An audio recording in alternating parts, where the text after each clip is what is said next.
Israel Gaza శాంతి సదస్సులో America అధ్యక్షుడు Donald Trump సంచలన వ్యాఖ్యలు చేయడం జరిగింది. ప్రధాని మోదీ గురించి మాట్లాడినటువంటి తీరు ఇప్పుడు ఆశ్చర్యానికి గురిచేసింది. దానికి సంబంధించిన బ్రేకింగ్ న్యూస్ చూసే ముందు బిగ్ అప్డేట్ ఒకసారి చూద్దాం. హైదరాబాద్ మొత్తంలో ఉన్నటువంటి బెస్ట్ ప్రాపర్టీస్ అన్నిటినీ ఒకే వేదికపైకి తీసుకువస్తుంది సుమన్ టీవీ. అక్టోబర్ 18, 19వ తేదీన హెచ్ఐసిసి నోవోటల్లో జరిగేటువంటి సుమన్ టీవీ ప్రాపర్టీ ఎక్స్పోలో best flats, villas, open plots Deepavali offers and డిస్కౌంట్స్తో అందుబాటులో ఉంటాయి. మీరు విజిట్ చేసి ప్రతి గంటకి ఒక గోల్డ్ కాయిన్ గెలుచుకునేటువంటి ఛాన్స్ కూడా ఉంది. ఫ్యామిలీతో రండి, మీ డ్రీమ్ ప్రాపర్టీని సొంతం చేసుకోండి. రైట్, ఇక వార్తలోకి వెళ్తే ప్రపంచ వేదిక పైన భారత ప్రధాని నరేంద్ర మోదీకి ఉన్నటువంటి గౌరవం మరొకసారి రుజువైంది. అమెరికా అధ్యక్షుడు డొనాల్డ్ ట్రంప్ మరొకసారి మోదీని ఆకాశానికి ఎత్తేశారు. ఈజిప్టు అధ్యక్షుడు అబ్దెల్ ఫట్టా అల్ సిసితో కలిసి ట్రంప్ ఈజిప్టులోని షర్మ్ ఎల్ షేఖ్లో జరిగినటువంటి గాజా శాంతి సదస్సుకు హాజరయ్యారు. అక్కడ ట్రంప్ చేసిన వ్యాఖ్యలు ఇప్పుడు అంతర్జాతీయ స్థాయిలో ఆసక్తిని పెంచాయి. ఈ సందర్భంగా ఆయన భారత్ పైన ప్రశంసల వర్షం కురిపించారు. భారత్ చాలా గొప్ప దేశమని ట్రంప్ అన్నారు. ఒకసారి ట్రంప్ ఏం మాట్లాడారు, ఆయన అక్కడ ఎందుకు ఏ రకంగా మోదీని పొగిడారు, దానికి సంబంధించినటువంటి పూర్తి వివరాలు ఒకసారి ఆయన మాటల్లోనే విందాం. India is a great country with a very good friend of mine at the top, and he's just done a fantastic job. And I think that Pakistan and India are going to live very nicely together, right?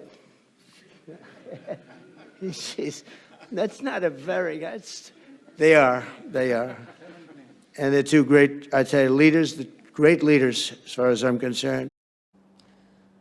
So భారత్తో తనకు ఒక మంచి స్నేహితుడు ఉన్నాడు భారత్లో అని ఆయన గుర్తు చేసుకున్న ట్రంప్, ఆ మంచి స్నేహితుడు చాలా అద్భుతమైనటువంటి పనులు చేశాడంటూ కూడా ట్రంప్ అక్కడ వ్యాఖ్యానించారు.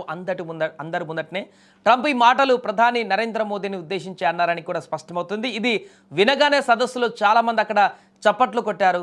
ట్రంప్ కేవలం మోదీని, భారత్ను మాత్రమే కాదు, భారత్ పాక్ శాంతి పట్ల కూడా ఆయన ఆశాభావం వ్యక్తం చేశారు. రాబోయే రోజులలో భారత్, పాకిస్తాన్ దేశాలు చాలా చక్కగా కలిసి జీవిస్తాయి అని కూడా ఆయన నమ్మకాన్ని వ్యక్తం చేశారు. గతంలో కూడా ట్రంప్ భారత్ను, ముఖ్యంగా మోదీ నాయకత్వాన్ని అనేక సందర్భాలలో పొగిడినటువంటి విషయం తెలిసిందే. ఇప్పుడు గాజా శాంతి సదస్సులో కూడా మళ్ళీ మోదీ అదే పాట పాడడం ఆసక్తికరంగా మారింది. గాజా శాంతి సమావేశంలో భారత్కు సంబంధించి మరొక కీలక పరిణామం కూడా చోటు చేసుకుంది. భారత్ తరపున విదేశాంగ శాఖ సహాయ మంత్రి కీర్తివర్ధన్ సింగ్ ఈ సమావేశానికి హాజరయ్యారు. ఈ సదస్సుకు ఆయన ప్రధానమంత్రి నరేంద్ర మోదీ ప్రత్యేక రాయబారిగా అక్కడికి వెళ్ళారు. ఈ సందర్భం ఆ సమయంలోనే జరిగింది. ఇక కీర్తివర్ధన్ సింగ్ అమెరికా అధ్యక్షుడు ట్రంప్తో సమావేశం కూడా అయ్యారు. అక్కడ గాజాలో శాంతి కార్యక్రమాలు, అలాగే మానవతా సహాయం అందించేందుకు భారత్ ఇస్తున్న మద్దతు గురించి వారు చర్చించారు.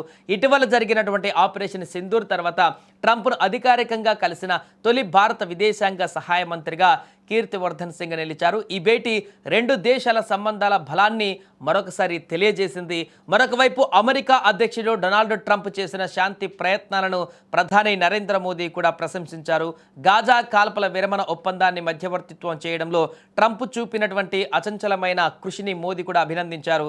మోదీ సోషల్ మీడియా వేదికగా ఎక్స్లో ఒక పోస్ట్ కూడా చేశారు. ట్రంప్ గాజా శాంతి ప్రణాళికలో భాగంగా హమాస్ బందీలను విడుదల చేశారు. 2 సంవత్సరాలకు పైగా హమాస్ బందీలుగా ఉన్నటువంటి చివరి 20 మంది బందీలు ఈరోజు ఉదయం విడుదలయ్యారు. ఇక వారు ఇజ్రాయెల్కు తిరిగి రావడానికి కూడా ప్రధాని మోదీ స్వాగతించారు. ఏదేమైనా కూడా అమెరికా అధ్యక్షుడు ట్రంప్ మరొకసారి ప్రధాని మోదీని, భారత్ను కీర్తిస్తూ పొగుడుతూ చేసినటువంటి వ్యాఖ్యలు ఒక్కసారిగా వైరల్గా మారాయి. రోజుకొక మాట మాట్లాడేటువంటి ట్రంప్ ఆల్ ఆఫ్ సడన్గా ఈ రకంగా పొగడ్తలతో ముంచెత్తడానికి గల కారణాలేంటి, దీంట్లో ఏదైనా వ్యూహం ఉందా అనేటువంటి కోణాలు కూడా వినపడుతున్నాయి. ఏదేమైనా కూడా పాజిటివ్ కోణంలో అయితే ట్రంప్ వెళ్తున్నట్టుగా కనపడుతుంది. అంటే మోదీతో వైరం పెట్టుకోవడం కంటే, భారత్తో వైరం పెట్టుకోవడం కంటే కలిసి వెళ్ళడమే బెటరు అనేటువంటి ఒక అభిప్రాయానికి వచ్చినట్టుగా తెలుస్తుంది. ఎందుకంటే భారత్తో కయ్యం పెట్టుకుంటే అమెరికాకి నష్టమైనటువంటి విషయాన్ని సొంత దేశ పార్లమెంటు సభ్యులు చెప్తున్నారు కాబట్టి, అక్కడ ఉన్నటువంటి సభ్యులు చెప్తున్నారు కాబట్టి, ఇంకా ఎక్కువ కయ్యం పెట్టుకుంటే భారత్ తోటి తీవ్ర నష్టం కూడా ట్రంప్కు కలిగేటువంటి అవకాశం ఉందనేటువంటి విషయం కూడా మేబీ సర్వేల ద్వారా అతనికి తెలిసిందేమో. అందుకే ఇప్పుడు మరలా పాత పాట పాడడం మొదలుపెట్టాడు. మోదీ తన స్నేహితుడు అంటూ కూడా, భారత మంచి దేశం అంటూ కూడా ఈ రకంగా వ్యాఖ్యలు చేయడం, గాజా శాంతి ఒప్పంద సదస్సులో అందరి ముందు ఈ రకమైనటువంటి వ్యాఖ్యలు చేయడం అయితే ఇప్పుడు స్వాగతించదగ్గ కామెంట్స్ ఇక్కడ చూడొచ్చు. They've done a fantastic job, and I think that Pakistan and India are going to live very nicely together, right?